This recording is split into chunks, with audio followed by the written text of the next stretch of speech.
दोस्तों, ट्रेडिंग में अगर कोई कॉन्सेप्ट सबसे ज्यादा पावरफुल और बार बार काम आने वाला है तो वो है सपोर्ट और रेसिस्टेंस।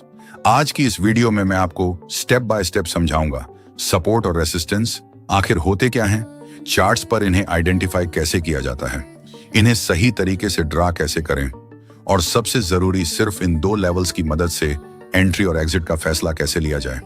अगर आपने सपोर्ट और रेसिस्टेंस को सही से मास्टर कर लिया तो आपकी ट्रेडिंग की डायरेक्शन ही बदल सकती है। इस वीडियो को ध्यान से पूरा देखना क्योंकि ये नॉलेज आपके लिए गेम चेंजर साबित हो सकता है। तो चलिए बिना समय गंवाए शुरू करते हैं सपोर्ट और रेजिस्टेंस की इस खास जर्नी को। देखो दोस्तों, सपोर्ट और रेजिस्टेंस को अगर सबसे आसान भाषा में समझना हो तो ये बस एक जोन है, यानी एक की लेवल। सपोर्ट का मतलब है वो जगह जहां बायर्स ज्यादा होते हैं, यानी कोई ऐसी प्राइस जहां डिमांड अचानक बढ़ जाती है और लोग खरीदने लगते हैं। जैसे मान लो सिल्वर का भाव अभी 1 लाख रुपए है, अचानक इसका भाव गिरकर 80,000 हो गया तो क्या होगा? ज्यादातर लोग सोचेंगे वाह अब तो सस्ता मिल रहा है और वो बाय करने लगेंगे। डिमांड बढ़ी तो प्राइस वापस ऊपर जाने लगेगा, यानी 80,000 का लेवल बन गया सपोर्ट जोन। अब उल्टा समझो, मान लो प्राइस बढ़ते बढ़ते 1,10,000 तक पहुंच गया तो जिन लोगों ने नीचे खरीद लिया था वो अब प्रॉफिट लेने के लिए बेचेंगे। सप्लाई बढ़ेगी और प्राइस गिरने लगेगा, यानी 1,10,000 का लेवल बन गया रेजिस्टेंस जोन। तो सिंपल है, जहां से डिमांड बढ़े तो सपोर्ट और जहां से सप्लाई बढ़े तो रेजिस्टेंस, इन दोनों को सही से समझ लिया तो एंट्री और एग्जिट का सही डिसीजन लेना आपके लिए बहुत आसान हो जाएगा। दोस्तों, अब आपके मन में यह सवाल जरूर आया होगा कि क्या हर बार रेजिस्टेंस जोन पर प्राइस नीचे ही जाएगा? तो इसका जवाब है नहीं। कई बार प्राइस रेजिस्टेंस को तोड़कर ऊपर भी निकल जाता है। एग्जाम्पल से समझते हैं। मान लो कोई स्टॉक अभी 50 रुपए पर चल रहा है, यहां बायर्स ज्यादा एक्टिव हैं, यानी ये बना सपोर्ट जोन। बायर्स की वजह से डिमांड बढ़ी और प्राइस चढ़ते चढ़ते 70 तक पहुंच गया। 70 पर सेलर एक्टिव हो गए और ये बना रेसिस्टेंस जोन। यहां सेलर्स ने सेल किया तो प्राइस थोड़ी देर के लिए नीचे आया, लेकिन बायर्स इतने मजबूत थे कि स्टॉक ने फिर से मोमेंटम पकड़ा और 70 का रेजिस्टेंस तोड़ दिया। अब क्या होगा? जो पुराना रेजिस्टेंस था वही अब नया सपोर्ट जोन बन जाएगा, क्योंकि लेवल टूटने के बाद वहां बायर्स की डिमांड और बढ़ जाती है। फिर अगला लेवल बनेगा रेजिस्टेंस 2, जहां से फिर सेलर्स एक्टिव हो सकते हैं। अगर ये भी टूट गया तो प्राइस और ऊपर चला जाएगा, लेकिन ये हमेशा एक जैसा नहीं होता। कभी कभी प्राइस रेजिस्टेंस से टकराता है और गिरकर सपोर्ट तक आता है। सपोर्ट पर बायर्स थोड़ी देर प्राइस को रोकते हैं, लेकिन अगर सेलर्स और मजबूत हुए तो सपोर्ट भी टूट जाएगा। अब क्या होगा? जो पुराना सपोर्ट था वो रेजिस्टेंस में बदल जाएगा और प्राइस नीचे नए सपोर्ट की तलाश में जाएगा। तो सिंपल रूल याद रखो, रेजिस्टेंस टूटे वो सपोर्ट बन जाता है, सपोर्ट टूटे वो रेजिस्टेंस बन जाता है। और दोस्तों, यही मार्केट का सबसे बड़ा खेल है। प्राइस हमेशा बायर्स और सेलर्स की ताकत के हिसाब से मूव करता है। अगर बायर्स मजबूत हैं तो रेजिस्टेंस टूटेगा और अगर सेलर्स हावी हैं तो सपोर्ट टूटेगा। तो जब भी आप चार्ट देखो, सिर्फ यह सोचो इस लेवल पर बायर्स स्ट्रांग हैं या सेलर्स।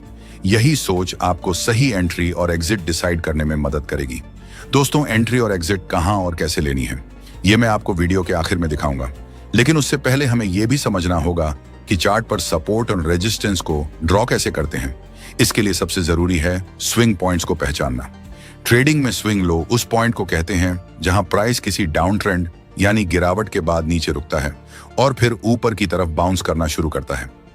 वहीं स्विंग हाई वो पॉइंट है जहां प्राइस ऊपर चढ़ते चढ़ते एक हाईएस्ट पॉइंट बनाता है और फिर नीचे गिरना शुरू करता है। अब चलिए एक चार्ट देखते हैं। ये एडनी का चार्ट है। यहां पर ध्यान दो, ये एक रेजिस्टेंस लेवल है और ये एक सपोर्ट लेवल। अब इन लेवल्स को मार्क करने के लिए आपको चार्ट में रेक्टेंगल टूल का इस्तेमाल करना है। पहले देखो, प्राइस ऊपर की तरफ मूव करता है और रेजिस्टेंस जोन तक पहुंचकर रुक जाता है। वहां से प्राइस रिवर्स होकर नीचे आता है और सपोर्ट जोन को टेस्ट करता है, फिर सपोर्ट से बाउंस लेकर वापस ऊपर चला जाता है। तो इस तरह आपको बेसिक समझ आ गया होगा कि सपोर्ट और रेजिस्टेंस चार्ट पर कैसे ड्रॉ किए जाते हैं। दोस्तों, अब आइए थोड़ा और एडवांस लेवल पर समझते हैं। ब्रेकआउट के बाद सपोर्ट और रेजिस्टेंस कैसे बदल जाते हैं। देखिए, ये निफ्टी का 5 मिनट का चार्ट है। यहां एक सपोर्ट जोन है जहां से प्राइस ऊपर मूव कर रहा है। अब प्राइस पहुंचा एक रेजिस्टेंस जोन पर और वहां से रिवर्सल लेते हुए नीचे आ गया, लेकिन जब प्राइस ने दोबारा ऊपर चढ़ना शुरू किया तो इस बार उसने रेजिस्टेंस को तोड़ दिया और ऊपर निकल गया। अब क्या हुआ, जो पुराना रेजिस्टेंस था वो सपोर्ट जोन में बदल गया और ऊपर नया लेवल बना, रेजिस्टेंस 2। आप देख सकते हैं जब प्राइस नीचे आया तो उसने पुराने रेजिस्टेंस को ही सपोर्ट की तरह यूज किया और यहीं से दोबारा बाउंस करके ऊपर चला गया। एक और एग्जांपल देखिए, यहां पर पहले एक सपोर्ट लेवल था और एक रेजिस्टेंस लेवल। मार्केट ने सपोर्ट से ऊपर मूव किया, रेजिस्टेंस तक पहुंचा और वहां से रिवर्स कर गया। लेकिन इस बार जब प्राइस नीचे आया तो सपोर्ट को तोड़कर और नीचे चला गया। अब इस केस में क्या हुआ, जो पुराना सपोर्ट था वो अब रेजिस्टेंस की तरह काम करेगा और नीचे नया लेवल बनेगा, सपोर्ट 2। आप देख सकते हैं प्राइस ने नए सपोर्ट से बाउंस किया, लेकिन जैसे ही वो पुराने सपोर्ट जो अब रेजिस्टेंस बन चुका है वहां पहुंचा, वहां से फिर से गिर गया। तो दोस्तों, यही मार्केट का असली गेम है। सिंपल सा रूल है, रेजिस्टेंस टूटे वो सपोर्ट बन जाता है, सपोर्ट टूटे वो रेजिस्टेंस बन जाता है। अगर आप ये छोटी सी बात समझ गए तो चार्ट पढ़ना और सही एंट्री एग्जिट लेना आपके लिए बहुत आसान हो जाएगा। और हाँ, अगर आपको इस एग्जाम्पल से कुछ सीखने को मिला है तो वीडियो को लाइक जरूर करना और शेयर भी करना, ताकि और लोगों को भी सीखने का मौका मिले। दोस्तों, अब एक सिंपल एग्जाम्पल लेते हैं। ये है निफ्टी 50 का एक दिन का चार्ट। आप देख सकते हैं कि मार्केट डाउन ट्रेंड में था, फिर प्राइस ने नीचे से मूव किया और ऊपर आया, जहां उसने सपोर्ट लिया और वही लेवल आगे चलकर रेजिस्टेंस बन गया। रेजिस्टेंस से सेलर्स एक्टिव हुए और सप्लाई बढ़ी, जिसकी वजह से मार्केट दोबारा गिरा और नीचे सपोर्ट जोन पर पहुंचा। अब सवाल आता है, क्या हर बार सपोर्ट से मार्केट ऊपर जाएगा? तो जवाब है जरूरी नहीं। कई बार मार्केट सपोर्ट तोड़कर नीचे चला जाता है और यहां भी चार्ट में वही हुआ। मार्केट ने सपोर्ट तोड़ा और डाउनसाइड में मूव करते हुए अगले सपोर्ट तक पहुंचा। इसे हम कई बार फेक आउट भी कहते हैं। इस टॉपिक को हम आने वाले वीडियो में डिटेल में कवर करेंगे। अब देखो, उसके बाद मार्केट ने दोबारा ऊपर की तरफ मूव किया। इस बार सपोर्ट को तोड़कर रेजिस्टेंस तक पहुंच गया और अगर आप गौर करोगे तो यहाँ एक एक्यूमुलेशन जोन बन गया। जब प्राइस ने रेजिस्टेंस को तोड़ दिया तो मार्केट और ऊपर चला गया। थोड़ा साइडवेज फेज आया, फिर एक नया सपोर्ट बना और ये एरिया बना मार्कअप जोन। मार्केट ने ऊपर मूव किया, एक नया रेजिस्टेंस बनाया और वहां से फिर से गिरकर सपोर्ट तक आ गया। आगे देखो, यहाँ एक री एक्यूमुलेशन जोन बना, जहां मार्केट अपने पुराने सपोर्ट और रेजिस्टेंस लेवल्स को रिस्पेक्ट करता हुआ चला। अब आपके मन में सवाल जरूर आया होगा कि ये एक्यूमुलेशन, री एक्यूमुलेशन और मार्कअप जोन्स क्या हैं? तो दोस्तों, ये भी उतने ही जरूरी कॉन्सेप्ट्स हैं जितने सपोर्ट और रेजिस्टेंस, क्योंकि ये प्राइस एक्शन का बड़ा हिस्सा है। लेकिन इन्हें हम अगले वीडियो में डिटेल में समझेंगे, क्योंकि एक ही वीडियो में सब कुछ डाल देंगे तो न सिर्फ वीडियो लंबा हो जाएगा, बल्कि एक साथ सब समझना भी आपके लिए मुश्किल होगा। तो अभी आपने देखा कि मार्केट किस तरह हर बार सपोर्ट और रेजिस्टेंस पर रिएक्ट करता है और मूव करता है। दोस्तों, अब बात करते हैं सपोर्ट और रेजिस्टेंस के आधार पर एंट्री और एग्जिट कैसे लें। हमने अभी एक दिन का टाइम फ्रेम का चार्ट देखा, लेकिन परफेक्ट एंट्री और एग्जिट के लिए हमें छोटे टाइम फ्रेम पर जाना पड़ेगा। ये स्ट्रैटेजी छोटे टाइम फ्रेम पर सही सिग्नल देती है। अगर आप इस स्ट्रैटेजी को डिटेल में समझना चाहते हैं तो हमारा टाइम फ्रेम वीडियो देखें, लिंक डिस्क्रिप्शन में दिया गया है।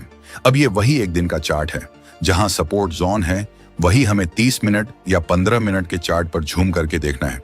देखो, यहाँ प्राइस सपोर्ट पर 2 से 3 कैंडल्स तक रुका हुआ है, फिर बनती है एक बुलिश कैंडल और यही हमारी एंट्री होगी। स्टॉप लॉस हम सपोर्ट के थोड़े नीचे रख सकते हैं। एग्जिट के लिए आप 1:2 रिस्क रिवॉर्ड रेशियो रख सकते हैं या फिर अगला रेजिस्टेंस लेवल टारगेट बना सकते हैं। ठीक उसी तरह सेल साइड के लिए भी देखें, मार्केट अप ट्रेंड में है और प्राइस रेजिस्टेंस जोन पर आता है। प्राइस थोड़ी देर रेस्ट करता है और फिर बनती है एक बड़ी बेरिश कैंडल, यही हमारी सेल पोजीशन बनेगी। एंट्री यही होगी, स्टॉप लॉस थोड़े ऊपर रेजिस्टेंस के पास रख सकते हैं। एग्जिट के लिए या तो 1:2 रिस्क रिवॉर्ड रेशियो या फिर अगला सपोर्ट जोन टारगेट बनाएं। इस स्ट्रैटेजी से आप सपोर्ट और रेजिस्टेंस को सिर्फ जोन्स नहीं बल्कि प्रॉफिटेबल ट्रेडिंग सिग्नल में बदल सकते हैं। तो दोस्तों, अगले वीडियो में हम सपोर्ट और रेजिस्टेंस पर प्रैक्टिकल ट्रेडिंग स्ट्रैटेजी सीखेंगे। वहां हम कवर करेंगे breakout trading, breakdown trading, volume confirmation और कई ऐसे एडवांस टॉपिक्स जो आपकी ट्रेडिंग स्किल्स को और स्ट्रांग बनाएंगे। आज की इस वीडियो में हमने पूरा कोशिश किया कि आपको आसान भाषा में समझ आए सपोर्ट और रेजिस्टेंस का असली मतलब, चार्ट्स पर जोन्स कैसे ड्रॉ करते हैं, रियल ट्रेड में एंट्री और एग्जिट स्ट्रैटेजी